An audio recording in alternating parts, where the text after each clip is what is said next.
सूक्ति आधारित निबंध। परहित सरिस धर्म नहीं भाई, या दूसरे का हित। भूमिका संदेश देती प्रकृति संस्कृति का आधार, परोपकार, जगत कल्याण के लिए कृत संकल्प, उपसंहार। भूमिका परहित अर्थात दूसरों का हित करने की भावना की महत्ता को स्वीकार करते हुए गोस्वामी तुलसीदास ने लिखा है, परहित सरिस धर्म नहीं भाई, पर पीड़ा सम नहीं अधिमाई। इन पंक्तियों का अर्थ है, परोपकार से बढ़कर कोई भी धर्म नहीं, दूसरों को कष्ट पहुंचाने से बढ़कर कोई नीच कर्म नहीं।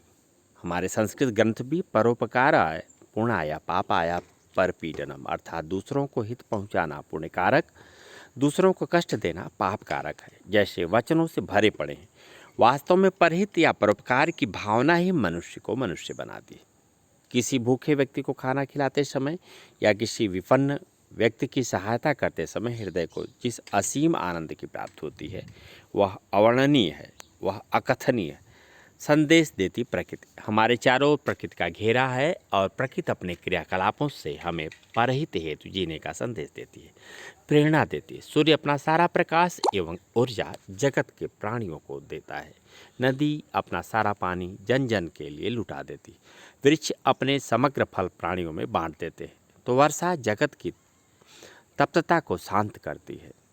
प्रकृति की परोपकार भावना को महान छायावादी कवि पंत जी के शब्दों में, हसमुख प्रसून सिखलाते पल भर हैं, जो हंस पाओ अपने उर सौरभ से जग का आंगन भर जाओ।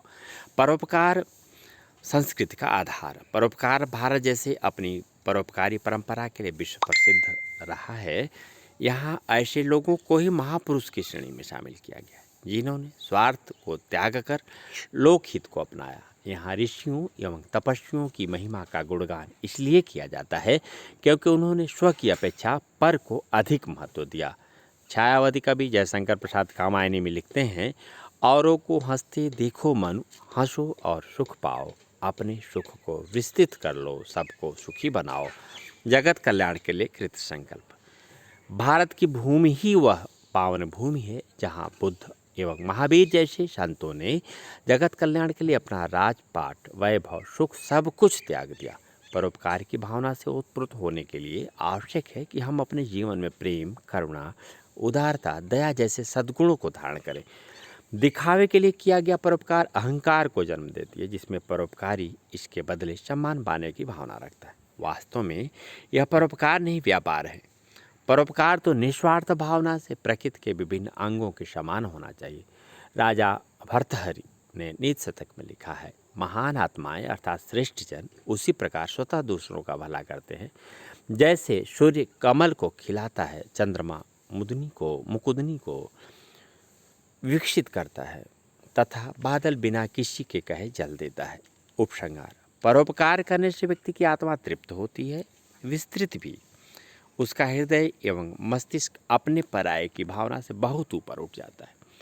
इस आत्मिक आनंद की तुलना भौतिक सुखों से नहीं की जा सकती। परोपकार व्यक्ति को अलौकिक आनंद प्रदान करता है, उसमें मानवीयता का विस्तार होता है और वह सही अर्थों में मनुष्य कहलाने का अधिकारी बनता है।